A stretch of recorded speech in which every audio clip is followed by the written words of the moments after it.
Hello. Today I'll give you an overview of the software ChiSurf. So, first of all, I'll just give you a general overview on the features of the software and how you can operate it. Then we talk about how you can load files, different file types. Then I'll show you how you select different models. And finally, you'll learn how to create a fit.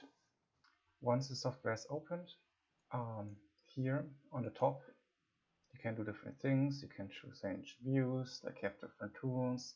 You can organize your windows, you can get some help, some updates, you can record macros and so on. But in the beginning, most importantly to you will be these different panes here. One is loading, analysis, plot, and then one is by default hidden. You can just get it by right click here on the top and then you click on console, then you get the console and can actually use it, let's say, to program Python, let's say 1 + 1 = 2. Okay, let's hide it again. You can detach these panes like by just clicking on the top. Okay, now I go here back to loading and now I want to show you different ways of how you can load your data. Now we're going to look at some TCSPC experiments. So first, what you have to do is here on the top, you have to select your experiment. So either TCSPC, FCS, stop flow, or you do some modeling. Next, you have to select what setup or what data type you have. For TCSPC, currently there are two different data types supported, CSV or comma-separated values, or Becker STT files that are binary TCSPC histogram. So let's for now stick to comma-separated values. I have here one test data set. This is recorded in an IBH machine. If you look at a data set, you have a header and then you have two columns. The first column is the channel number.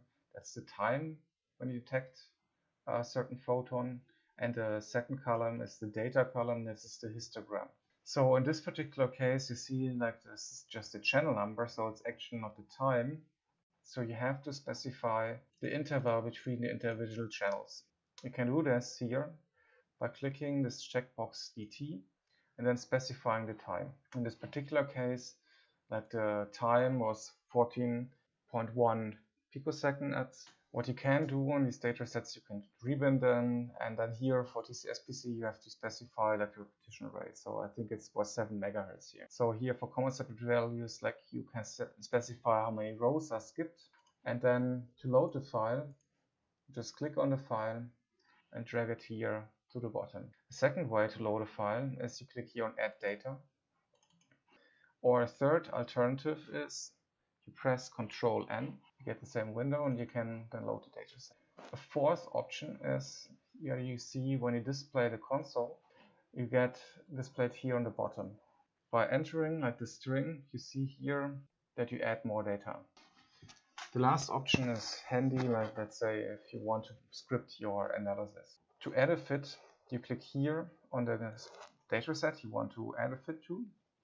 And then here on the bottom on model, you have to specify your model. If you click here now on add fit, you get your model displayed. You can also select some other model. Let's say here, this is a thread model, and you click here on add fit. The model will be displayed here. And now let's talk about what you have here in the fit. So now so far you only use load. Then there's also this plotting option. On plot you can change how the plots look like.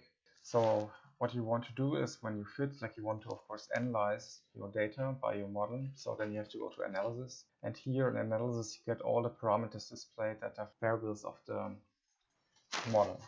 Okay, each parameter has 3 checkboxes. First of all, this is the name of the parameter. LB is just an abbreviation.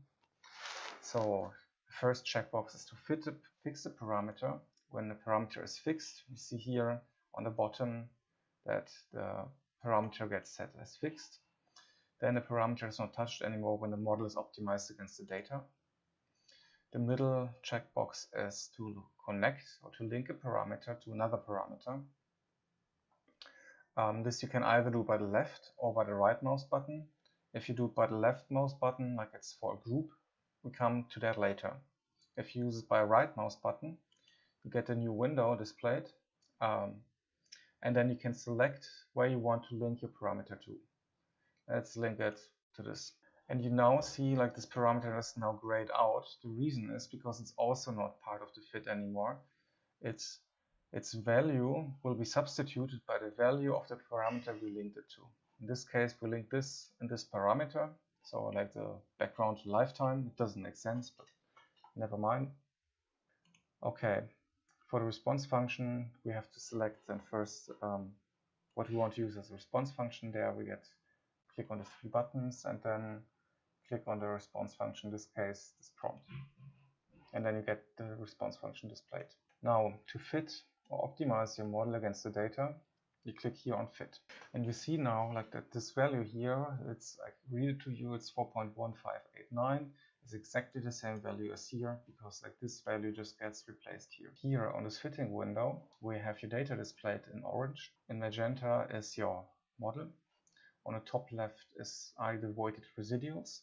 And to the right, you have the autocorrelation function of the weighted residuals. You can change the position of the data in the window by clicking on with the left mouse button, and you can move it around. If you click with the right mouse button, you can zoom in.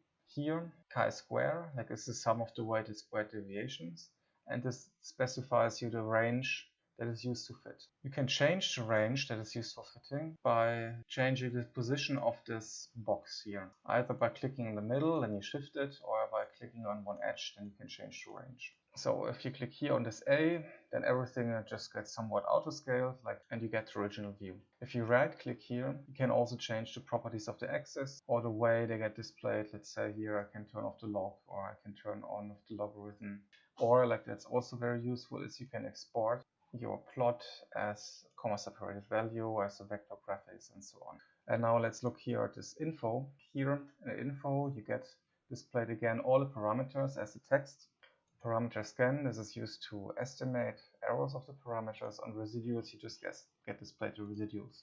I mentioned already, this is for fixing, this is for connecting parameters, and this is for setting bounds to the parameter. So if I enter, let's say, between 0 and 1, set it into the range. And now if I here fit again, then the parameter will be in this range.